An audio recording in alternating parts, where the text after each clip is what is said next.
To you who never really knew me, my child died yesterday. For 3 days and nights I struggled with death over this small, fragile life. 4 candles, one at each corner of the bed, burned brightly. I dare not look, so as to not revive my hopes and be disappointed once more. Now, I have only you left in all the world, only you, who know nothing about me and whom I always loved.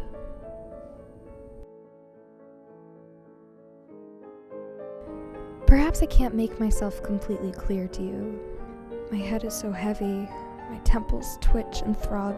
Perhaps I have influenza too, but I want to summon up all my strength this once, just this once, to speak to you, my darling, who never knew me.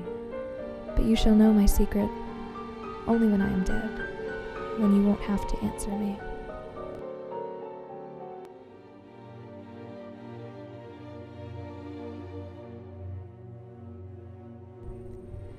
When you came into my life, I was 13 years old and lived in the same house you live in now, the same house in which you are holding this letter, my last living breath, in your hand.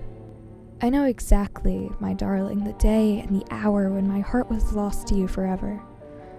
I and my school friend were standing at the door chatting, and so I stepped in your path and we nearly collided.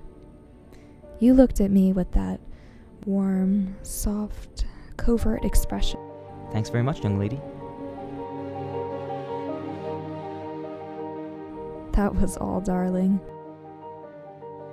I thought it was terrible that my shirt had a square patch inserted on the left-hand side, so I always covered it with my satchel when I ran up the stairs, trembling with fear in case you saw it. But how silly that was. You hardly ever looked at me again. We were moving to Innsbruck. I decided all of a sudden that I could not go on living without being near you. You were my only refuge. I went on to press your doorbell. It still rings in my ear today. That shrill sound of the bell. And then the silence that followed while my heart stood still and my blood froze, and I just listened to see if you would come to the door. But you didn't. Nobody came. At last, it must have been 3 a.m, I heard the lock turn in the front door and then steps coming up the stairs. It was you, darling, but you were not alone. I heard a soft, sensual laugh, a rustling of silk, and your voice speaking quietly. You had come home with a woman. The next day, we moved to Innsbruck. I developed a firm resolve. Back to Vienna, back to you. Every evening I stood in front of your house, looking at the light in your window. At last, you noticed me. Your absent-minded glance skimmed over me quickly and casually, the look you give all women. I knew at once you did not recognize me. Then you asked if we might dine together. We went up to your flat. Everything was an emblem of my childhood and my longing. The gate, where I waited for you thousands of times, the stairs, which taught me to recognize your step and where I first saw you, the peephole through which I spent my very soul looking for you, the click of the key at which I always sprang up from my vigil. My whole childhood, all my passion was centered on those few square yards. I spent the whole night with you.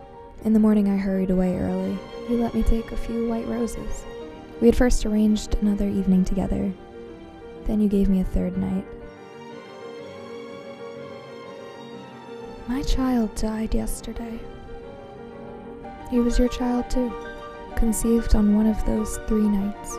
I always sent you a bouquet of white roses on your birthday, exactly like those you gave me after our first night of love. Have you ever asked yourself in the last 11 years, who sent them? I can't go on writing any longer. Perhaps it will soon be over.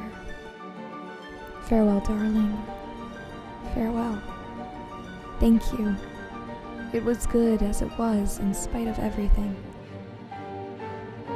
But who will send you white roses now on your birthday?